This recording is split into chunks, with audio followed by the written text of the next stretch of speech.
Halo teman-teman, kami kelompok 6 mau menyampaikan tentang perkembangan kepribadian. Tolong disimak ya. Jadi, apa sih yang disebut kepribadian?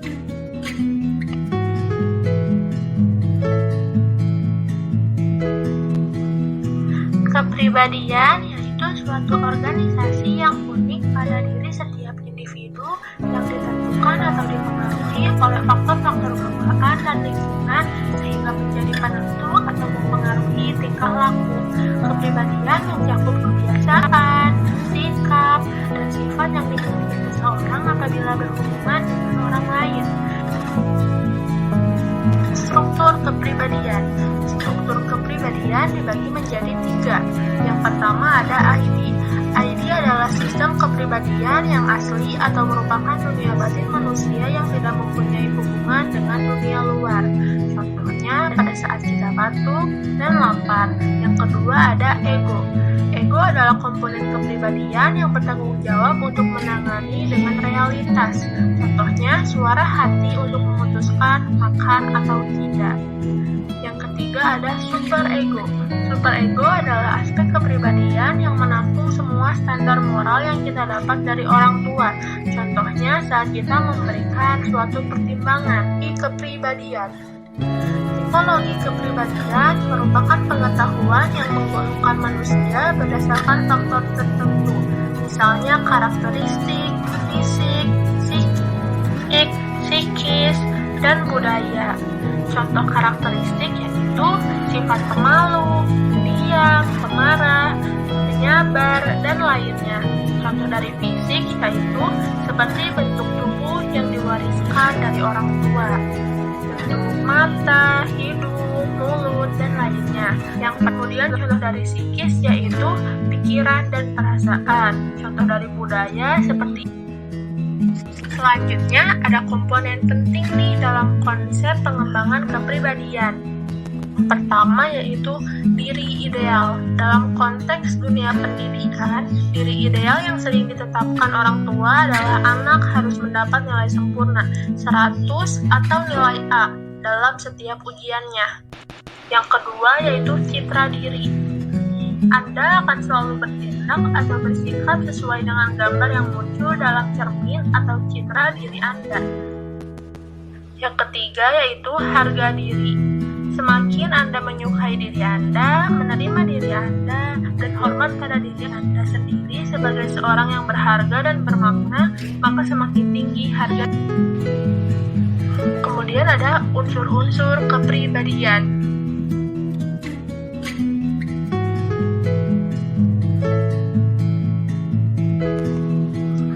Yang pertama yaitu organisasi dinamis. Adalah selalu berkembang, berusaha ada sistem yang mengikat. Yang kedua adalah psikofisis. Bukan semata-mata fisik, tetapi perpaduan antara aspek psikis dan fisik. Yang ketiga ada istilah menentukan, yaitu kepribadian mengandung kecenderungan menentukan yang memainkan peranan aktif dalam tingkah laku individu. Yang keempat adalah unik. Tidak ada dua orang dengan kepribadian yang sama di dunia ini. Yang kelima yaitu menyesuaikan diri terhadap lingkungannya. Karakteristik kepribadian. Karakteristik kepribadian dibagi menjadi 2. Karakteristik healthy personality yang pertama ada mampu bersosialisasi dengan baik, yang kedua berorientasi pada tujuan, yang ketiga menerima tanggung jawab. Sedangkan untuk ill personality yang pertama ada mudah marah atau tersinggung, yang kedua sering merasa tertekan. Fase perkembangan kepribadian. Fase pertama dimulai sejak anak berusia 1 hingga 2 tahun, yang dimana anak tersebut mulai mengenal dirinya sendiri. Pada fase ini, kita bisa membedakan kepribadian seseorang menjadi 2 bagian penting. Bagian penting yang pertama berisi unsur-unsur dasar berbagai sikap yang disebut dengan attitudes. yang kurang lebih bersifat permanen dan tidak mudah berubah di kemudian hari. Bagian penting yang kedua berisi unsur-unsur yang terdiri atas keyakinan-keyakinan atau anggapan-anggapan fleksibel yang sifatnya mudah berubah atau dapat ditinjau kembali di fase kedua, yang dimana seorang anak berkembang karakternya sesuai dengan tipe pergaulan yang ada di lingkungannya, termasuk struktur tata nilai maupun struktur budayanya. Dalam fase ini berlangsung relatif panjang sampai anak menjelang masa kecil, hingga kepribadian tersebut mulai tampak dengan tipe-tipe perilaku yang khas yang tampak seperti dorongan-dorongan, naluri, getaran hati, perangai, intelijensi, dan bakat. Fase ketiga, yang merupakan fase terakhir yang ditandai dengan semakin stabilnya perilaku-perilaku yang khas dari seseorang. Pada fase ketiga ini terjadi perkembangan yang relatif tetap, ini dengan terbentuknya perilaku-perilaku yang khas sebagai kepribadian yang bersifat abstrak. Setelah kepribadian terbentuk secara permanen, maka dapat diklasifikasikan tiga tipe kepribadian, yakni kepribadian normatif, kepribadian yang ideal, di mana seseorang memiliki prinsip-prinsip yang kuat untuk menerapkan nilai-nilai sentral yang ada dalam dirinya sebagai hasil sosialisasi pada masa sebelumnya. Dan selanjutnya,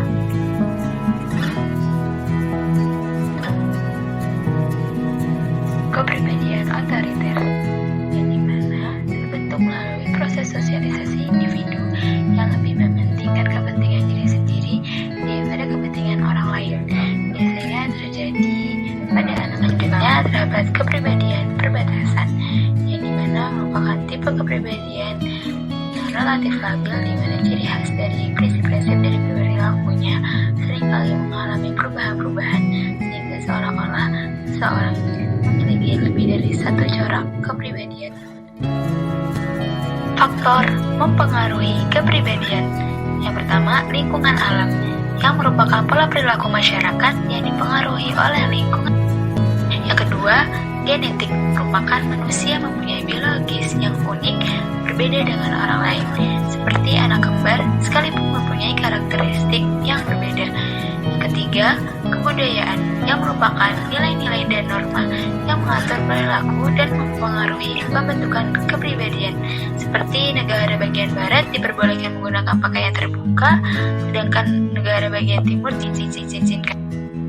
Yang keempat, sifat, yang merupakan perubahan perilaku yang baik maupun yang buruk. Seperti contoh yang baiknya terdapat jujur, baik, berpikir positif, dan suka menolong. Sedangkan bagian buruknya biasanya upaya pengembangan kepribadian. Pertama, mengatasi ketakutan yang ada dalam diri, karena ketakutan dapat mencegah seseorang untuk tumbuh dan berkembang. Kedua, tingkatkan kemampuan membaca, karena membaca dapat memperluas pengetahuan dan kosakata sehingga tetap mendapatkan sebuah informasi. Ketiga, belajar sesuatu yang baru dengan melakukannya sendiri atau mendaftar sebuah kelas. Keempat, dapatlah sebuah saran dari seseorang ketika telah mencapai suatu proyek baru. Kelima, menonton dan mempelajari sebuah video yang menginspirasi kalian. Keenam, memperbanyak relasi atau berinteraksi dengan orang lain. Ketujuh, menulis jurnal setiap harinya supaya dapat direnungkan kembali setiap peristiwa dan keputusan. Kedelapan, merenungkan dari sebuah peristiwa yang telah terjadi. Hal ini akan dapat mengurangi stres dan kecemasan. 9. Carilah seorang mentor untuk membangun keterampilan pengembangan diri seseorang. Karakteristik siswa SD kelas rendah atau kelas 1, kelas 2, dan kelas 3 adalah sebagai berikut. Karakteristik umum: waktu reaksinya lambat, koordinasi otot tidak sempurna, suka berkelahi, gemar bergerak, bermain, memanjat, aktif bersemangat terhadap bunyi-bunyian yang teratur. Karakteristik kecerdasan: kurangnya kemampuan pemusatan perhatian, kemauan berpikir sangat terbatas, kegemaran untuk mengulangi macam-macam kegiatan. Karakteristik sosial: hasrat besar terhadap hal-hal yang bersifat drama, berhayal dan suka meniru, gemar akan keadaan alam, kegiatan gerak yang dilakukan. Pertama, menirukan anak-anak SD pada tingkat rendah dalam bermain senang menirukan sesuatu yang dilihatnya. Gerak-gerak apa yang dilihat di TV ataupun gerak-gerak yang secara langsung dilakukan oleh orang lain, teman ataupun binatang. Yang kedua, manipulasi. Anak-anak kelas rendah secara spontan menampilkan gerak-gerak dari objek yang diamatinya. Tetapi dari pengenalan objek tersebut, anak menampilkan gerak yang disukainya. Masa kelas tinggi SD kira-kira umur 9 tahun sampai 13 tahun. Sedangkan karakteristik anak SD pada tingkat tinggi memiliki sedikit persamaan dengan kelas rendah. Karakteristik kelas tinggi yang dimaksud antara lain yang pertama yaitu karakteristik umum. Waktu reaksinya cepat, koordinasi otot sempurna, gemar bergerak dan bermain. Yang kedua yaitu karakteristik kecerdasan, mempunyai kemampuan pemusatan perhatian, dan kemampuan berpikir lebih banyak. Yang ketiga yaitu karakteristik sosial, tidak suka pada hal-hal yang bersifat drama, gemar pada lingkungan sosial, senang pada cerita-cerita lingkungan sosial, dan sifat berani tetapi masih menggunakan logika. Yang terakhir yaitu yang keempat yaitu kegiatan gerak yang dilakukan. Anak memiliki kemampuan dalam menampilkan suatu kegiatan yang lebih tinggi, jadi mempunyai kemampuan untuk mengekspresikan dari kegiatan yang dilakukan dan artikulasi. Makasih ya udah menyimak dari awal sampai akhir. Jika ada pertanyaan, tinggalkan di kolom komentar. Dan stay safe and stay healthy. Jangan lupa like, comment, and subscribe.